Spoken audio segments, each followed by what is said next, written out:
Relatable anime characters, for the most part, are pretty rare, particularly in the shonen demographic. You will find characters with overly exaggerated personality traits. For example, the exaggerated pervert that can be found in many popular shows like One Piece, Dragon Ball Z, Naruto, and even shows for younger kids like Pokemon. But you may stumble across a show with a certain character who just exudes real-world ideals in a manner that you would not have expected. I have a few characters who I view in such a light, and the one that I want to speak about today is none other than Nanami Kento from Jujutsu Kaisen. I will be talking under the impression that you have seen Jujutsu Kaisen, but just in case some of you haven't, I'll give a brief synopsis of the plot of the show. Jujutsu Kaisen is set in present-day Japan and is predicated on the central premise of sorcerers fighting and protecting normal human beings from curses, which are technically demons. The main protagonist, Yuji Itadori, houses the most powerful curse inside of him, which goes by the name of Ryomen Sukuna, making him the catalyst for various plots in the story. For example, there are the curses who want to bring about the Age of Curses by reviving Sukuna. There are the powerful families who fear the fact that Sukuna is inside of Yuji Itadori and want him assassinated. And then there is Satoru Gojo, who wants to go against those powerful families and protect Yuji. Nanami Kento, the topic of this video, is friends with Satoru Gojo and is introduced as a sensei figure to Yuji. But I think Nanami is much more than another sensei. I think he's the most relatable and realistic character in Jujutsu Kaisen because of his ideals and his worldview. Some of you may not have gotten to that point in life where you simply have to work. However, for those of you who have, did you find yourself doing something that you simply did not have the drive to do? Was it something that you told yourself would be a means to an end? Setting a goal to make enough money to accomplish something that will ultimately make you happy? Sacrificing your happiness now to potentially live a happy life later? Leading you down a path where you completely neglect your mental and physical health because in your mind you have to strive towards the goal that you set for yourself. You develop a type of selective apathy, which is properly called job apathy.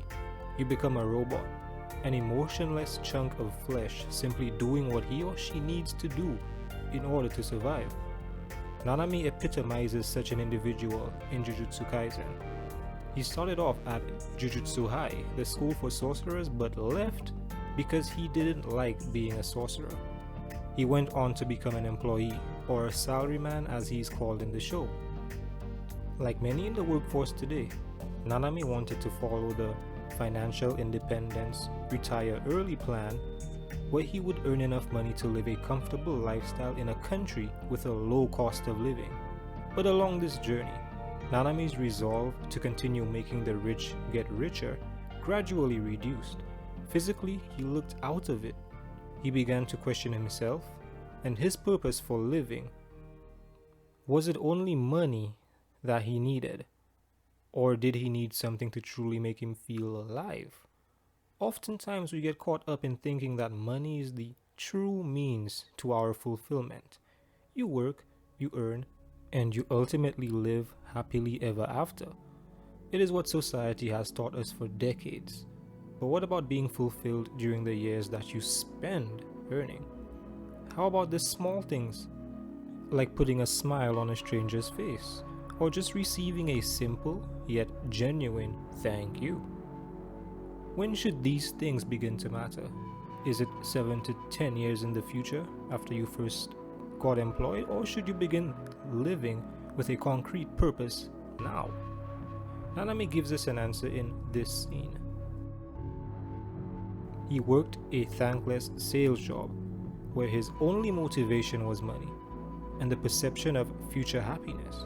But when he looked internally at his role in society compared to someone seemingly as insignificant as a baker, he realized that his status was overrated. The parallels in this scene show that both Nanami and the baker were not getting enough sleep, but the baker still had a bright smile on her face, while Nanami was even more gloomy than his usual self. She found a greater purpose in her job, where she sold bread.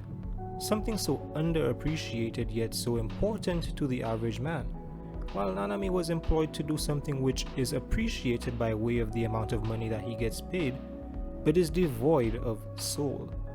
In removing the cursed fly which latched itself onto the baker's shoulder, Nanami realized that his greater purpose in life was helping or protecting humanity from the evil curses. A job that would not pay as much as the job that he currently held, but would be far more fulfilling to him as a person. Another facet of Nanami's character which makes him more relatable is his questioning of Yuji's mentality of putting others before him. Naturally, human beings are selfish, and that is something that is prevalent in the corporate world. Not many can see past their own issues and worry about others, let alone put their lives or careers on the line for someone else. We see this in the real world on a daily basis. Criminals tell on one another, friends turn on each other when money becomes involved, politicians throw each other under the bus when circumstances become bad. Having a character who understands that aspect of human nature is very much welcomed by me and many others, particularly in the shonen demographic where protagonists are written to have various unrealistic ideologies. To close, I want you to ponder on your purpose in life. Are you living a fulfilling life, or are you like Nanami, simply living to achieve a goal years down the line, while completely putting your mental and physical health on the back burner, as we are indoctrinated to do in this capitalistic world that we live in today? Don't neglect your personal happiness while you work to make someone else happy.